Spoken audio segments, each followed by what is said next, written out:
Viewer discretion is advised. Scott Derrickson has returned to the horror scene after taking a break with some strange superheroes. Derrickson is best known for directing Sinister, which if you haven't seen that one, well, good luck with that. It's not like The Black Phone is an easier pill to swallow. The film begins in 1978, Denver, Colorado, where we are introduced to our main protagonist, Finley, playing baseball, pitching against another boy his age, Bruce. Bruce hits a home run and walks away as a hero, while Finn walks away disappointed with his loss. Bruce is shown riding his bike through a neighborhood happily until a black van arrives, and all hell breaks loose. Finn and his sister Gwen live with their abusive piece of shit father, Terrence, who suffers from alcoholism and depression. The kids are aware of the abductions, and so is everyone else in the town, but before we get to the thriller killer in the room, we develop more about the kids and their day-to-day lives. Finn has a passion for horror cinema and space exploration, often holding a rocket ship-shaped flashlight on him. We know that Finn has one friend outside his own sister, and his name is Robin. Robin is a tough kid who knows how to throw a punch, and even intimidates bullies who are after Finn. Eventually, it's revealed to us when two detectives question Gwen at school about this unknown assailant, but all Gwen knows is her dreams, and that there were black balloons at the scene. This is the killer's calling card. When she gets home, Terrence, her father, has found out about the detectives and brutally beats Gwen with his belt, much to Finn's disliking. It's a god-awful scene. This panics the family, and Gwen tries to console an emotionally turbulent Finn, who says his friend is still alive. Shortly later, Finn is abducted by the Grabber. It's not a great name for an antagonist, but it's basically the fundamentals of what he does. Finley awakens to find himself trapped in the basement with a working toilet, a lousy window, and a black rotary dial phone on the wall. The phone isn't plugged in, but as time moves on with Finn trapped inside this hellscape, eventually the phone will ring, with the voices of the dead reaching out to help Finn escape.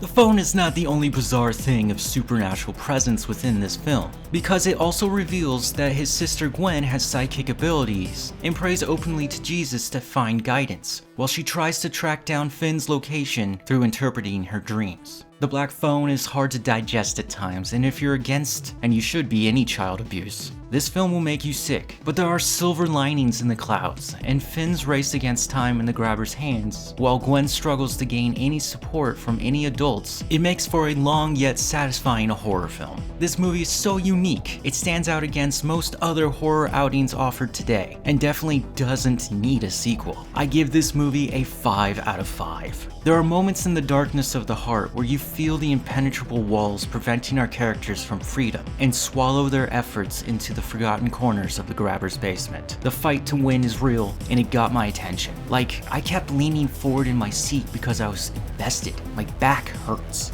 The Grabber's mask is an interesting thing about this character, and maybe the only thing that binds him to our world. The Grabber conceals his face with various iterations of a devil mask, but he can take away the horns and only have a mouthpiece, and vice versa, revealing more of his face but still hiding his emotions. So his mask may show one emotion, but underneath it could be the opposite. One little detail about one of his masks is that there's clearly an L carved into the forehead. I'm going to assume he's mad at himself.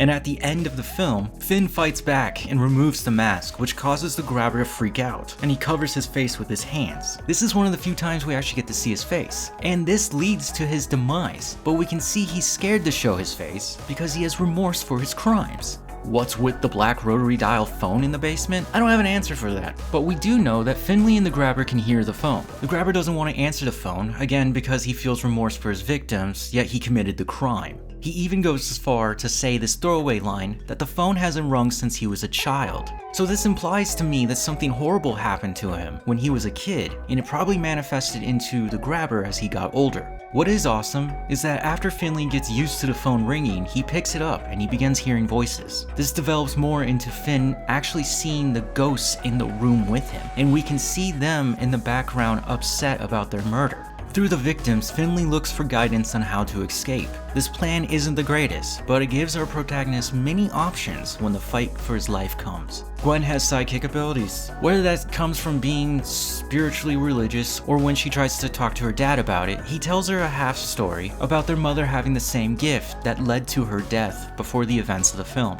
There is a moment somewhere in the middle where Gwen gets upset with Jesus and spouts blasphemy, but eventually she'll overcome it and ask for forgiveness. On the other side of this, she talks to the detectives a few times, and by the end, when she thinks she's identified the house, the police come running. Thank God. We did not drag out this story to have a scene of the police denying her because they don't believe her, because she's a kid. Nope, they just fall right in line and we keep the momentum going. So I like this movie. It's weird and different. I don't think it needed a sequel. Everything I've read in the early reviews seems to be, at this point, the sequel's about Finn and Gwen learning to cope with their trauma as the ghost of the grabber haunts their dreams. It sounds like a cool concept, and hopefully we'll get more answers to the first film, like what's up with the black phone. Seriously, am I supposed to just take it at face value that it's some supernatural phone in a serial killer's basement with the ability to communicate with the dead? That's a bonkers concept. Another out of left field thing is that the 2025 Fanta marketing for Halloween, yes, the soda. There is a commercial where there are beloved horror characters looking to get their sodas back from the kids, and one of them is the grabber. Look, he doesn't want your soda, he wants you. And the last thing I wanted to land on is the amazing duo that makes this movie work. First, you've got Scott Derrickson, a well-established horror director, and you can see he knows what he's doing. And his trusty sidekick, Ethan Hawke, the guy who played the grabber, because of the mask. You never get to see his face. But this guy is scary as hell as he's waiting in the kitchen with his belt to beat his victims. Fucking eerie. Okay, I hope everyone liked this review. Like, comment, subscribe. Also, happy Halloween. Bye.